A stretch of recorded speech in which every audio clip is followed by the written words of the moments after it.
Polemik dugaan intimidasi terhadap seniman asal Yogyakarta, Butet Kertarejasa terus bergulir. Terakhir, Butet justru dilaporkan ke Barreskrim Polri atas dugaan penyebaran hoaks. Kami ulas lebih dalam lagi bersama dengan para narasumber yang bergabung lewat sambungan dalam jaringan. Bergabung saat ini seniman Butet Kertarejasa dan Komisioner Kompolnas Albertus Wahyu Rudanto. Pak Wahyu, Mas Butet, selamat sore. Selamat sore, Mas Tifal. Ya, terima kasih semuanya sudah hadir bersama kami kali ini. Mas Butet, Anda terakhir menyampaikan bahwa akun WhatsApp Anda lumpuh. Itu sejak kapan Anda menyadari dan kondisinya sekarang bagaimana? Ya, sejak tadi pagi dini hari jam 4, saya terbangun dari tidur, ke toilet, saya buka WA, lalu saya diminta mengisi OTP, saya isi 3 kali, udah bener, tapi WhatsApp menyebutkan salah. Lalu setelah itu ya sudah, mati semuanya. Saya nggak bisa mengakses WA, handphone saya tidak bisa digunakan untuk komunikasi. Telepon biasa pun tidak bisa? Apa? Telepon biasa untuk komunikasi telepon atau SMS biasa begitu juga tidak bisa dilakukan untuk saat ini? Oh, saat ini sudah bisa yang untuk telepon. Orang menelpon saya sudah mulai bisa dan saya juga bisa menggunakan. Tapi untuk WhatsApp belum. Oke. Hal lainnya juga yang mau saya tanyakan ke Anda adalah buntut dari pernyataan Anda waktu itu, akhirnya Anda dilaporkan oleh komunitas advokat lintas Nusantara ke Barreskrim dengan dugaan penyebaran hoaks. Gimana Anda meresponnya, Mas Butet? Ya nggak apa-apa. Mereka kan butuh berkegiatan. Lapor, baik. Nanti kita lihat apakah ada betul tuduhannya kepada saya sebagai penyebar hoaks. Saya kan cuma menceritakan fakta yang terjadi pada saya. Terintimidasi, sudah terkonfirmasi. Saya sudah mendapat penjelasan dari Dirjen Kebudayaan, memberikan screenshot kepada saya tentang hak kebebasan berekspresi yang dijamin Undang-Undang Dasar 45. Dari kawan-kawan penasihat hukum, semua mengatakan saya tidak melakukan pelanggaran hukum. Saya cuma terganggu kebebasan berekspresi saya. Dan itu saya nyatakan kepada publik, supaya publik mengetahui bahwa ada keganjilan dari situasi yang saya alami ini. Oke. Melihat kasus ini yang terus bergulir sampai Butet dilaporkan ini, Kompolnas melihatnya bagaimana Pak Wahyu? Ya, terima kasih Mas Tifal, Mas Butet. Saya ini termasuk penonton setia di tim Mas Butet. Dari 241 mungkin hampir 30 kali saya nonton langsung di sana dan bayar, Mas. Jadi saya bisa paham mengenai apa yang disampaikan dan saya terhibur di sana. Tapi untuk kasus ini saya ingin memberikan pandangan. Kompolnas begitu muncul di media, kami langsung bersurat ke Polda Metro untuk menanyakan, mengklarifikasi apa sih persoalan sebenarnya. Nah, kemudian Polda Metro kan jumpa pers. Baru saja Mas Butet menyatakan memang tidak ada intimidasi verbal, tetapi surat yang ditandatangani itu mengekang, dan itu sebetulnya bagi Kompolnas hal yang harus diawasi dalam rangka kami tugas untuk memantau kinerja Polri. Karena begini, tugas polisi yang terutama itu kan menjaga peradaban. Oleh karena itu polisi diberi kewenangan untuk agar orang bisa berbuat tidak melanggar tata tertib, keteraturan sosial, tidak melanggar hukum, sehingga orang bisa beraktivitas sehari dengan normal. Dan Kompolnas punya kewenangan untuk mengawasi itu semua. Nah, pada kasus Pak Mas Butet ini, menurut saya ada beda persepsi yang harus diluruskan, terutama ketika naskah atau form yang ditandatangani itu redaksinya apa. Saya kira seharusnya kan ini pentasnya di tempat yang biasa untuk pentas kan di tim kan Mas Butet, bukan di lapangan atau di mana.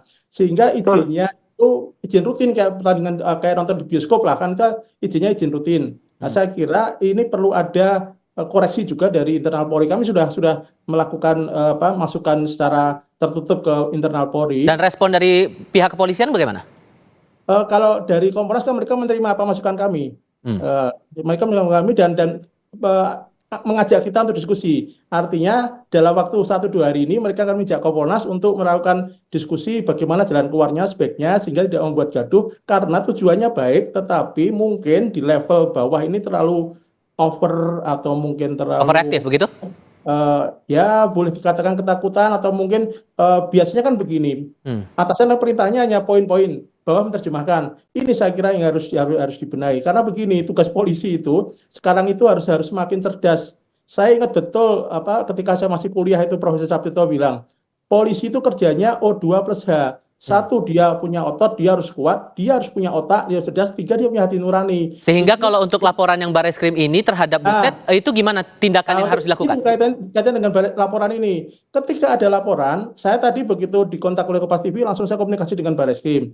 Rupanya itu baru pengaduan, jadi belum berbentuk laporan polisi. Nah, ada syarat-syarat yang masih harus dipenuhi. Sehingga bagi polisi pun tidak bisa langsung bertindak, harus dilengkapi dulu prosedur formalnya. Setelah prosedur formal tentu akan dilihat, diteliti, dicek apakah ada unsur pidana. Nah, bagi Kompolnas yang penting ketika itu tidak ada unsur pidana dan itu justru mudaratnya lebih banyak, lebih baik dihentikan. Maka tadi Barreskrim tidak bisa terlalu banyak bicara karena belum begitu jelas duduk persoalannya ketika surat itu dikirim. Jadi pihak ini kan dia hanya baru mengadu istilahnya dumas istilahnya. Itu nanti ada level-levelnya lagi Mas, ada langkah-langkah lagi yang harus dilakukan dalam SOP mengenai proses pengaduan karena semua pengaduan harus diterima polisi. Setan di situ dulu Pak. Pengaduan ini yang disampaikan komunitas advokat lintas Nusantara, Mas Butet disebutkan mereka menilai bahwa pernyataan Mas Butet itu menyudutkan institusi Polri. Terus pernyataan Mas Butet sudah dibantah panitia penyelenggara dan divisi Humas Polri bahwa disebutkan polisi saat itu dan panitia membantah ada intimidasi. Itu gimana Anda menanggapinya? Itulah yang harus diteliti. Ke Mas Butet dulu, Pak Wahyu, mohon maaf. Mas Butet? Oh iya, silakan. Apa? Menanggapinya bahwa polisi dan panitia membantah ada intimidasi. Ya nggak apa-apa. Yang menyatakan tidak ada intimidasi itu kan Mbak Indah, staf kami yang bukan pemain, bukan pekerja di bidang kreatif. Memang dia tugasnya untuk urusan administrasi, mengantar surat, dan seterusnya. Nah kalau ada pernyataan berkomitmen tidak bicara politik itu kan yang merasakan. Itu kan pemain.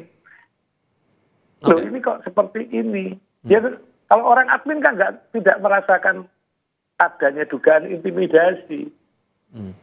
Itu masalahnya. Nah kalau mau jumpa pers, mengundang siapa ya yang menyatakan adanya dugaan intimidasi, semestinya kan yang diundang yang menyatakan. Saya, Agus Nur, itu kami yang menyatakan. Yang sekarang disuruh ngomong kawan dari admin yang tidak merasakan adanya tekanan yang intimidatif itu. Ya, tapi kalau sampai sorry saya potong di situ Mas Butet, tapi kalau kemudian dilaporkan oleh atau diadukan oleh kelompok tertentu dengan alasan menyebar hoaks, disebut bahwa sampai akhirnya pada akhir pementasan juga tidak ada masalah apa-apa, itu cukup beralasan tidak pengaduan itu menurut Anda? Ya tidak apa-apa, namanya juga mengadu. Kan nanti kan diuji apa betul apa yang saya alami itu ada kandungan unsur kriminalnya atau tidak. Kan saya juga siap bertanggung jawab untuk seluruh pernyataan-pernyataan saya. Dan setelah Anda menyampaikan pernyataan itu sampai detik ini masih mengalami intimidasi juga atau dalam bentuk lain selain WhatsApp yang lumpuh itu? Ya saya nggak tahu. Nyatanya hari ini WhatsApp saya hilang. Apakah itu ada kaitannya atau tidak? Saya juga tidak tahu.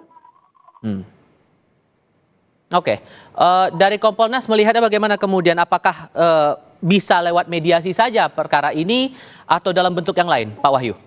Ya tentu kalau saya melihat ya ini kan ada cara pandang yang berbeda. Tentu langkah pertama mediasi. Kalau kemudian dari pihak pelapor tidak terima, polisi kan juga harus menemukan bukti-buktinya.